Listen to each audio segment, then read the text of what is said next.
سلام رفقا، چطورین؟ امیدوارم حالتون خوب باشه. من مجتبی گرافیک هستم و قرارتون آموزش یاد بگیریم چجوری این افکت متنی رو روی تصاویرمون اعمال کنیم. خب برای شروع من اول از لایه بک‌گراندم یک کپی میگیرم، اون رو دریگ میکنم و روی این علامت مثبت رها میکنم. بعد از اون نیازی که تا عکسمون رو دوربری کنیم. من توی این آموزش از ابزار کالر رنج استفاده میکنم. از منوی سلکت کالر رنج رو فعالش میکنم. با استفاده از این قطره چکونا محدوده سلکت خودم رو انتخاب میکنم و با این قطره چکونه که کنار اون علامت پلاس هست نقاطی رو بقیه نقاط رو به سلکتم اضافه میکنم. خب بعد از اون من فوزینسمون که در واقع رنج محدوده رنگی اونه رو کم کردم، چیزی رو بوده 10 قرارش میدم و در آخر اوکی میکنم. خب اون محدوده واسه من سلکت میشه. من از این پایین رو ماسکش میکنم، لایه بک‌گراند من خاموش میکنم. خب من یک لایه جدید ایجاد میکنم، اون رو بین دو لایه قرار میدم و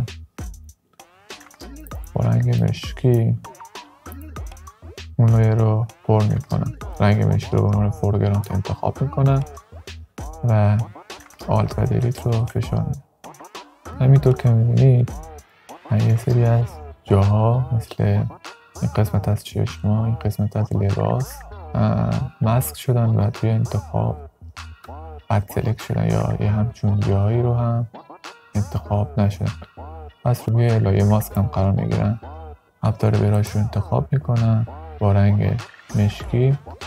این قسمت هایی رو که اشتباه سلکت شدن رو با رنگ مشکی رنگ میکنم. میتونید با حروف جیم و چه روی کیبورد هم ابزار برشتون رو کوچیک و بزرگ کنید.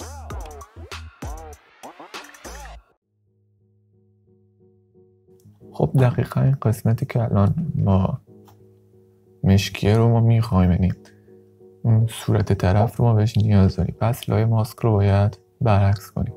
روی لایه ماسک قرار میگیرم و کلیدهای کنترل و آی رو فشار میدم. خب حالا برمیگردیم این قسمت های بک‌گراند که باز هم اونجا های خورده بد سلکت شده، اونا رو هم درستش میکنیم.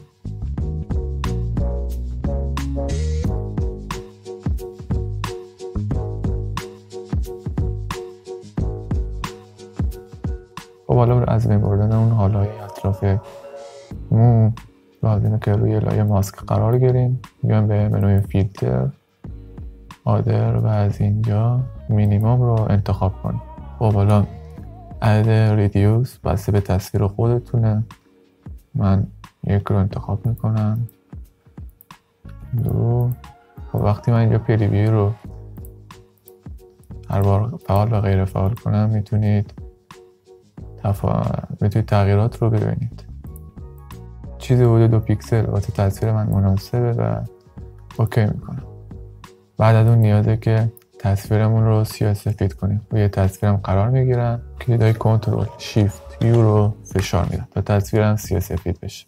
بعد از اون ماسک لایم رو انتخاب میکنم و از این پایین دیلیت رو یا همون سطل دوباره رو میزنم و از اینجا پیغامی که فتوشاپ میده رو روی گزینه اپلای میزنم تا ماسکم اعمال بشه.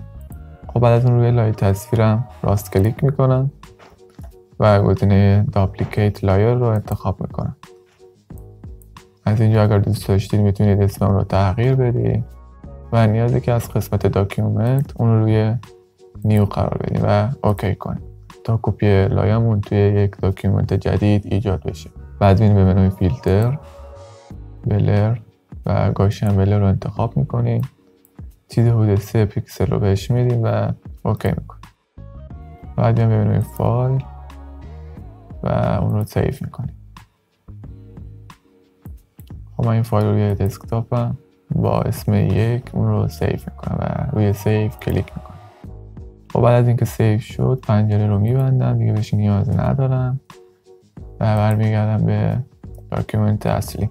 خب خب الان ما نیاز داریم به یه سری متن که خب اون رو من از قبل آماده کردم. این متن منه که برای اینکه همچون متن رو داشته باشید میتونید با ابزار تایپ یکی کنار رو تایپ کنید و طبق سلیقه خودتون کنار هم بچینید، یا اینکه از سایت هایی که هستن کمک بگیرید و متنتون رو بهش بدین و به صورت ترکیبی دریافتش کنید. خب میتونید از سایت های word.net یا wordle.net استفاده کنید.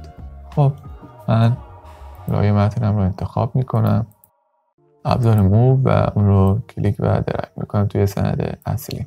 خب با کلیک کنترل و جی از اون یک کپی میگیرم، متن اصلی رو خاموش میکنم به عنوان بکاپ باشه برام، و بعد در قسمت خالی کنار لایه 2 لایه کپی شده در واقع دوباره کلیک میکنم، پنجره لایر استایل واسم باز میشه، میام به قسمت دراپ شادو، از اینجا بلند مود رو روی مالتیپلای، رنگ مشکی، اوپاسیتی 75%، انگل اون رو روی 30 درجه و دیستنس و سایز رو روی 5 و اسپرید رو روی 0 قرار میدم و اوکی میکنم.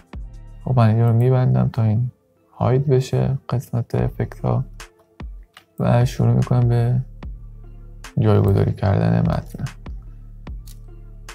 خب نیازی که کل تصویرمون رو با متن بپوشونیم، پس هر بار با کلیک کنترل و جی از اون کپی میگیریم و اون رو درگ میکنیم و اگر نیاز بود با کلیک کنترل و تی اون رو در حالت ترانسفورم قرار میدیم و اون رو بزرگ میکنیم و حتی میتونیم اون رو بچرخونیمش.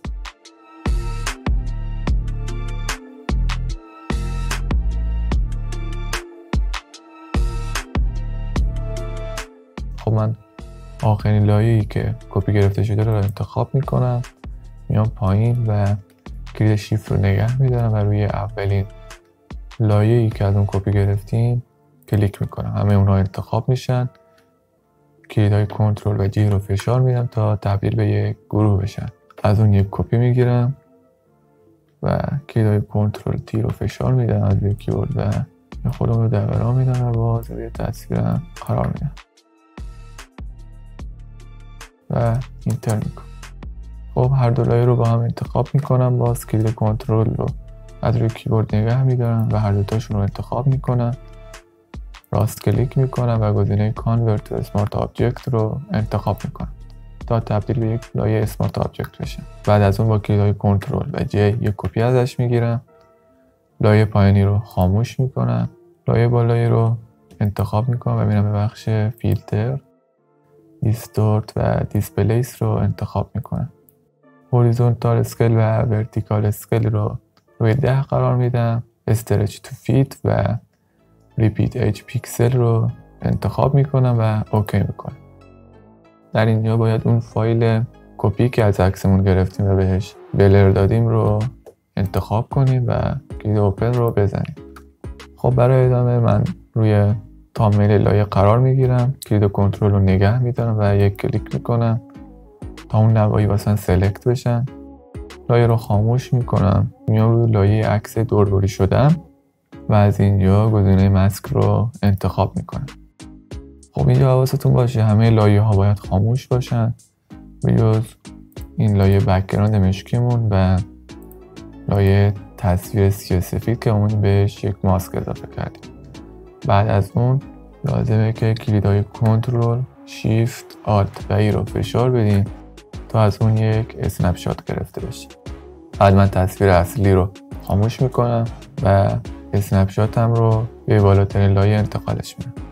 بعد از اون نیازه که لایه متنی فیلتر دارمون رو روشن کنیم و در حالتی که عکسمون در حالت انتخابه بلند مود اون رو تغییر بدیم به لینیر بلر. خب تا اینجا ماهیت تصویرمون آماده شد. خب حالا نیازه که دومین لایه متنیمون رو هم روشن کنیم و اون رو به بالاترین لایه انتقالش بدیم و بیایم اینجا به اون تصویر دوربری شدهمون کلید کنترل نگه داریم و روی تامل لایه کلیک کنه تا محدوده صورت سلکت بشه واسه ما. روی لایه متنی بالا قرار گیریم و اون رو ماسکش کنیم و بعد کلیدهای کنترل و آی رو فشار بدیم تا برعکس بشه و یه خورده اوپاسیتی اون رو کاهش میدیم تا جلوه بهتری داشته باشه و اگر نیاز بود که تصویرتون رو یه خورده جابجا کنین، در واقع متنایی که به عنوان بک‌گراند ما هستن رو یه خورده جابجا کنیم، از اینجا لینک بین لایه ماسک و لایه، از اینجا این لینک رو برمی‌داریم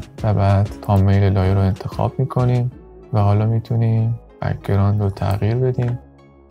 کار ما تموم. امیدوارم از این آموزش خوشتون اومده باشه. لایک و کامنت فراموش نشه. حتما این ویدیو رو واسه دوستانتون ارسال کنید. فعلا یه حالی.